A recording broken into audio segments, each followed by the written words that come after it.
Guilds are extremely political, but just about all big groups of people are, and small groups of people too. I want to talk about that for like 30 seconds, and then we can get back to guilds. Now, people will often say that they don't like politics in the workplace, in their personal friend groups, in World of Warcraft guilds, and in loot councils.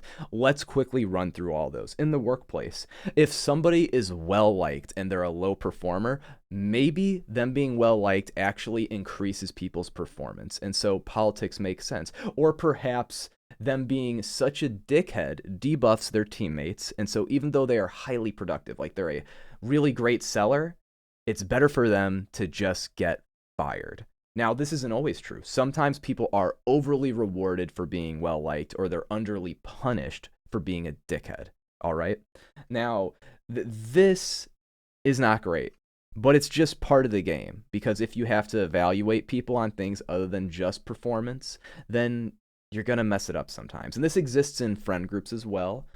It's often very hard to integrate people into already firmly set up friend groups. Why is that? Why is that you have to think about how you're going to introduce your friend to the group? Why can't it just be as simple as they show up and they just observe and try to integrate?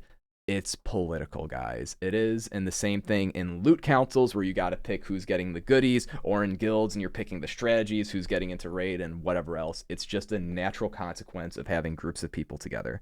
Now let's get into guilds. If you've ever been on a loot council, I'm sure that this is a thing that you've seen before. When decisions are getting made, if there's a lot of people involved, you're going to have some fucking losers on the loot council that, instead of trying to actually reason about what makes the most sense for the guild, rather that means socially or incentive structure wise, or trying to increase raw raid performance in the next raid, they will instead trade votes with each other. This is a thing I've noticed in every loot council I've ever been on, and I have quit every loot council that I've ever been on because of it. It drives me fucking nuts. You will have fucking losers, absolute fucking loser punks in a guild that, instead of trying to make the best decisions for their teams, they try to pick which other officers they're going to just always be a sycophant for. And that shit is terrible. But how do people get into this kind of a position? Why does this end up happening? Well, people respond to incentives. In the case of wanting to have power in a loot council, blindly going with some of the votes of people you're a little tighter with is the easiest way to get more power. And that is awful. But there's not too many things like that in the game, thankfully. People are relatively rational actors, and you can make it so that way people want to follow you, and you can have more power in a group without being a fucking cocksucker, without doing things that make you corrupt by their very nature. When I started playing Era, it was a couple months after I had canceled my Wrath of the Lich King guild. We were a parse guild, and I liked it, but I mismanaged some things and let a couple toxic people stay in the group, and they kind of killed my passion for the game. I should have kicked them, even though they were well liked by a few people, but I was an idiot and did not. And so I take a break from the game, I come back, I'm playing Era. I'm like, this time I'm going to be casual. I can never be casual. And so I go and I join a fucking leveling guild. Crazy. I'm level 60. I join a leveling guild because I was able to have a nice conversation with their GM. And he tells me about how they just done their first raid ever. It was a ZG.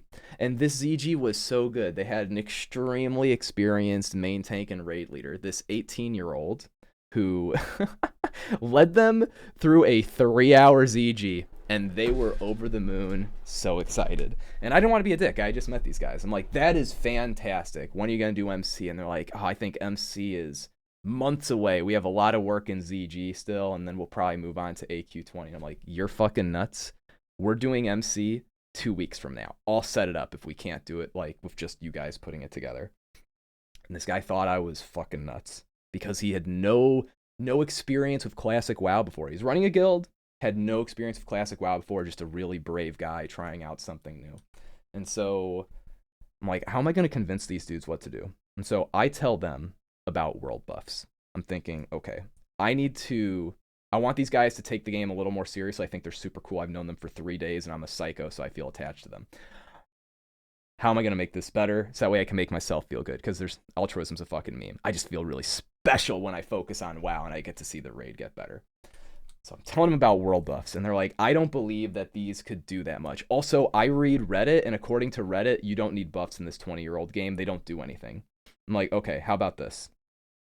I'm going to use this warrior that's in full greens with like a lion heart. Don't ask how I got the lion heart.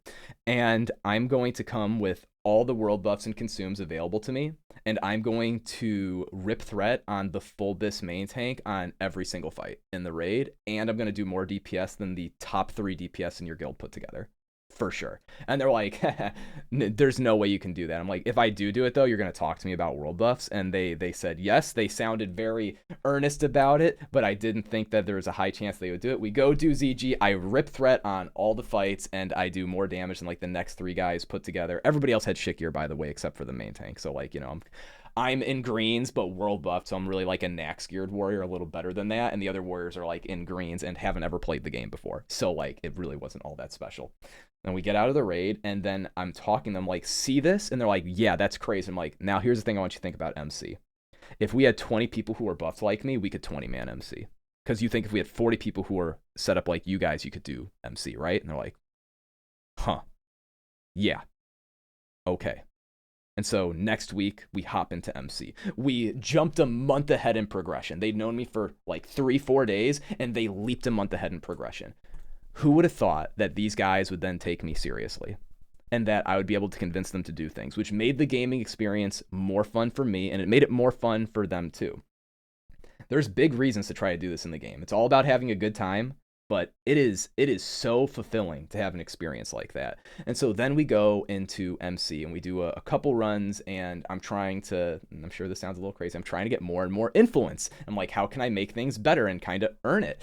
And things are going on, and then eventually I end up being the raid leader after just like a couple weeks of this. So it's like, I've known these guys for like 3 weeks, and I'm the raid leader now. I'm like, I'm the fucking voice of the raid. I don't like have any real say on who gets into raid. I didn't really want that either, even though that's super important. I didn't want to deal with it though. But now I get to make all the decisions in raid, and I've just known these guys for an extremely short period of time. That was awesome for me. Just selfishly, it was super fun, but also it made it so that way it's much easier for the guildies to get along and to be able to become friends with each other, because now raid was this extremely positive experience. And on the like from the perspective of all these brand new players, we're this ragtag group that had only been around for like they'd been around for like maybe a couple weeks before me, 2 or 3 weeks, and they've gone from nothing to doing MC. And then a few weeks after that, I changed it a little bit more, and we start going for parsing. And so we start timing CDs and doing all the other weird little strat shit to try to make it so that way you can parse better. And we are only like a 1.5, 2-month-old guild, and we got a couple fastest all-time boss kills in MC in fucking greens, like with nobody in the raid pretty much having ever done Nax or AQ or even BWL besides me and a few other people. And we're having an excellent time. And then things take a turn slightly for the worse, but it's very interesting. This has also to do with people having power in guilds and gaining influence. I scared the GM by doing this, because the GM started seeing it as I could take the guild over if I wanted to.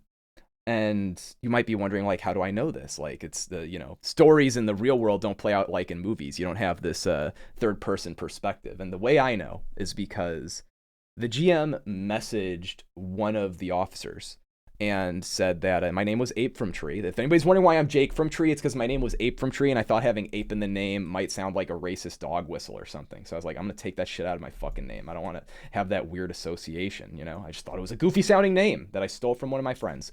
And he messages this other officer, though, who then sends me the screenshot of it saying like, hey, and they would call me APL, but my character's name was Ape, which is like, hey, APL, like, he's a good raid leader, but we got to keep our fucking eye on this guy. I don't trust him. Like, I'm kind of thinking we got to figure out how we're gonna kick him from the guild, but without causing a riot. I don't trust him. I don't trust his friend. I know you let his friend use your account. He was talking to this other officer's like, other officer, I know his friend uses your account, and I don't trust that guy either. I think he's a thief. And so this made the other officer guy really mad because he considers himself a great judge of character, and he's like, you're not allowed to fucking call somebody that I trust a thief. You're not allowed to say they're untrustworthy. And so this triggered him, and he sent the message to me. He's like, this is what the GM fucking thinks about you, APL. And I responded back, and I was like, well, I'm not going to do anything nefarious. But I do recognize that I have a lot of power in this guild, so I also don't think he's really going to be able to kick me. So I'm going to pretend I didn't get this message. And, I mean, you still trust the other guy, right? He says you shouldn't, but, like, you trust him, right? So it's not really a problem. You've had a great time with the GM so far. I know the GM's planning on G-kicking me. I don't think he's going to be able to do it. And as long as you're able to have a good time, like, who cares? I know it sounds psycho that I'm cool with this guy plotting on G-kicking me. I'm really not worried about it. But then I show my friend who was accused of being a thief this message, and he did not respond as dispassionate as me. He was like, this fucking motherfucker, he's talking about me, he's talking about you, what the fuck is wrong with these people? That's it, I'm gonna put an end to this. And I'm like, bro, who cares? And he's like, you know what?